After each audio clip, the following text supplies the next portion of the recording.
आज मणिपुर जल रहा है। इंडिया के स्टेट मणिपुर में मई 2023 से चल रहा एथनिक कॉन्फ्लिक्ट आज फिर से हेडलाइन में। 200 से ज्यादा लोगों की मौत हो चुकी है, 50,000 से ज्यादा लोग डिस्प्लेस्ड हैं और रिसेंट इंसिडेंट जिसमें 2 बच्चों की जान गई है उसने इस सिचुएशन को और गंभीर बना दिया है।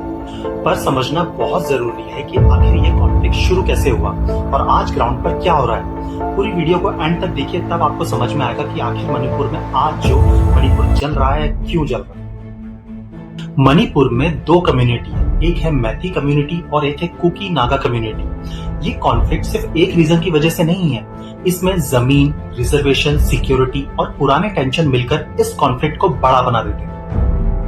रिसर्च और पॉलिसी रिपोर्ट के मुताबिक मेन मैती कम्युनिटी पॉपुलेशन का 50% से ज्यादा हिस्सा रखती है, लेकिन लगभग 10% कंट्रोल ही उनका वैली एरिया तक लिमिटेड है, जिसके कारण उनकी पॉपुलेशन डेंस होती जा रही है। वहीं दूसरी तरफ कुकी और नागा ट्राइबल्स ग्रुप मिलकर 40% ऑफ पॉपुलेशन रखती है और लगभग 90% हिली एरियाज इनके कंट्रोल में है। ये लोग पहले हिंदूज थे लेकिन बाद में क्रिश्चियन में कन्वर्ट हो गए। जो मैंने आपको पॉपुलेशन परसेंटेज बताई है, डिफरेंट रिपोर्ट के हिसाब से ये वेरी भी कर सकते हैं। पहाड़ी एरियाज में एसटी कम्युनिटी के लोग ही जमीन खरीद सकते हैं, इसका मतलब एसटी की जमीन सिर्फ एसटी खरीद सकते हैं।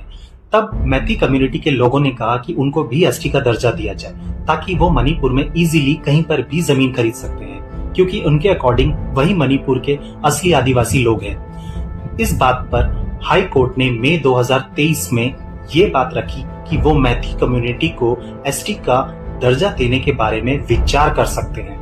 हाई कोर्ट बस विचार करने को कहती है। वहीं कुकी और नागा ट्राइब के लोग रैली निकालते हैं, मैती कम्युनिटी के लोग विरोध करते हैं और क्लैशेस पैदा होते हैं। कुकी और नागा कम्युनिटी के लोग मंदिरों पर हमला शुरू कर देते हैं, वहीं पर मैती कम्युनिटी के लोग चर्च पर हमला शुरू कर देते हैं। जहां पॉपुलेशन नागा और कुकी कम्युनिटी की ज्यादा थी, वहां से मैती कम्युनिटी के लोग भागना शुरू कर देते हैं और जहां पॉपुलेशन मैती कम्युनिटी की ज्यादा थी, वहां से कुकी और नागा कम्युनिटी के लोग भागना शुरू कर देते हैं। तब से ये लोग गवर्नमेंट शेल्टर में ही रह रहे हैं और तभी से ये क्लैशेस चल रहे हैं। सरकार दोनों पक्षी कम्युनिटी को समझाने की पूरी तरह से कोशिश कर रही है और आर्मी भी डिप्लॉय की है ताकि कोई भी कम्युनिटी एक दूसरे पर हमला ना करे।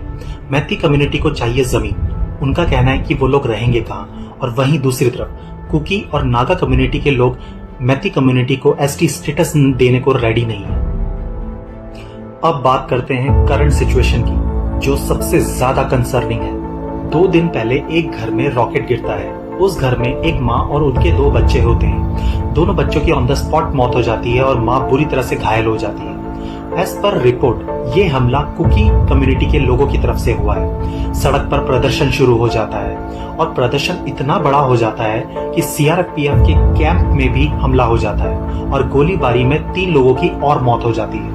अब इसको कंट्रोल करने के लिए आर्मी सेना ने दोनों एरियाज को बफर जोन में बांट दिया, यानी कि पहाड़ी एरियाज के लोग पहाड़ियों में रहेंगे और घाटी के लोग घाटियों में रहेंगे, और रिलीफ कैंप स्टैब्लिश किए गए हैं, सिक्योरिटी फोर्स डिप्लॉय की गई है और पीस टॉक की भी बात चल रही है।